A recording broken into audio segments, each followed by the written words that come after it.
Diolch Lisa, croeso i'r Senedd, bore yma, diolch i Plaid Cymru am y gwaith maen nhw gyd yn wneud ar gyfer mis hanes LGBT.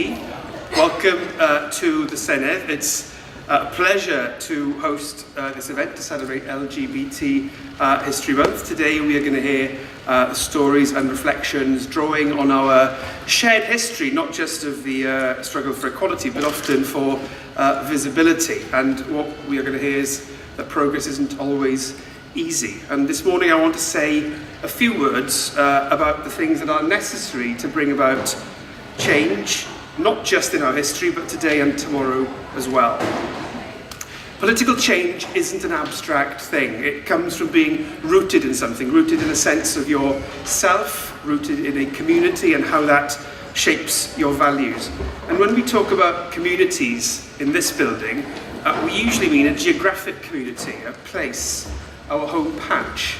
But we know that community means a great deal more than that. And indeed, for many LGBT friends, they may have an ambivalent relationship with place for reasons that many of us will understand. But one thing most of us have in common is that we will have felt at various times in our lives a sense of wondering about where we belong, because our stories and the stories of those who came before us have been erased many, many times and have been rewritten for us. And if we can't see our story, our history, then our sense of the community that roots us, that shapes us, is diminished. And the reason that's important is because the best way to resist change is to isolate and make invisible those who seek it, to take away their sense of shared identity, shared community, shared history, to write them out of the story, if you like. So it's important today that we celebrate and mark the contributions of LGBT people in creating the society that we live in today and the communities that root us all.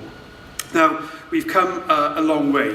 As we are in a place where laws are made in Wales, we should remember that we've swept away much of the legislation that has been used in the past to oppress our communities. Equal age of consent, ending the ban on LGBT people serving in the army, adoption rights, outlawing discrimination in goods and services, equal marriage, all laws which brought us closer to equality.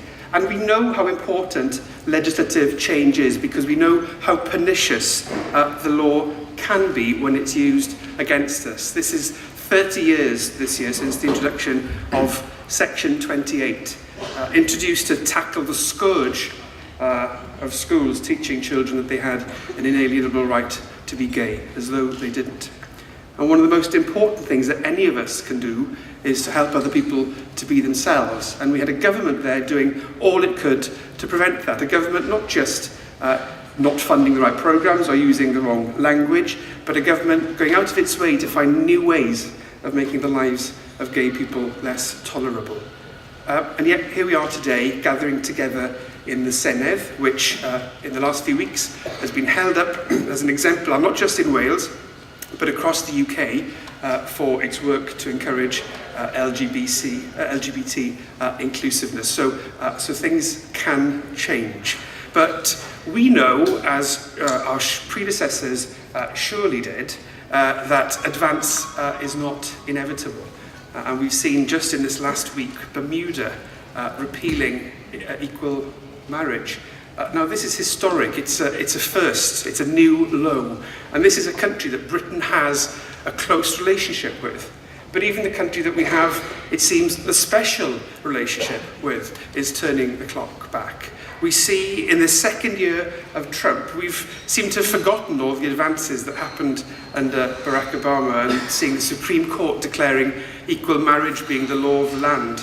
Trump is an attack on progressive values and banning trans officers from serving in the military to protect their country, whose values elevates bigotry over patriotism in that way. It's a scandal, and we have to police it, we have to watch it, we have to call it out. And it's happening here in the UK as well. Our trans community is under siege, actually, in the press, dehumanising language being used, and even from supposedly progressive quarters, an easy denial of the trans experience.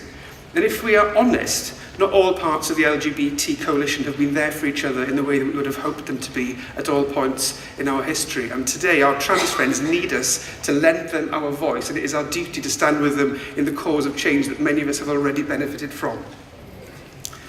Now, all this proves that changing the law isn't enough. And actually, on the journey to a civilised society, a legal system which doesn't have discrimination is the starting point and not the end point.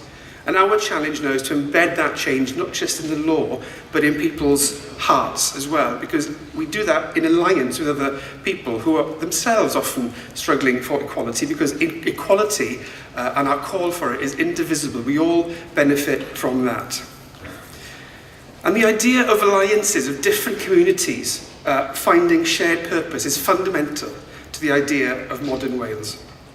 I'm the Assembly member for Neath, which has within it the communities of Banwen and Onllwyn, which have become famous to the world through the film Pride. And that tells a story which is a rich part of our history. Two communities, the striking miners and the London lesbians and gays as they were then, coming together. But in truth, these aren't two distinct communities, they overlap. I was a gay teenager in Wales, and I was a gay man in my 20s and 30s in London, and this story is a story of coming together. And it's a good story for modern Wales, where there are no neat boundaries, and where we search for what we have in common, but often we find that we learn as much from the differences as we do from the things which we have that we share. And where our journey to equality isn't about following a path to similarity, but a road to glorious variety. Each one of us in Wales has our own story, each one of us is different, and today our stories, our histories form part of modern Wales. So at the end of it all, I find myself one of the first out LGBT members of the Assembly and one of the first LGBT members of the Welsh Government, and I'm immensely proud of that. That's part of my story, in a very small way it's part of our history, but that's not the important part. The important part is that as we look at our shared history today, let's remember that the lives we lead today become the history for tomorrow. And our challenge, our duty, is to leave a legacy of justice and change like those who stood up before us left for us. Diolch yn fawr.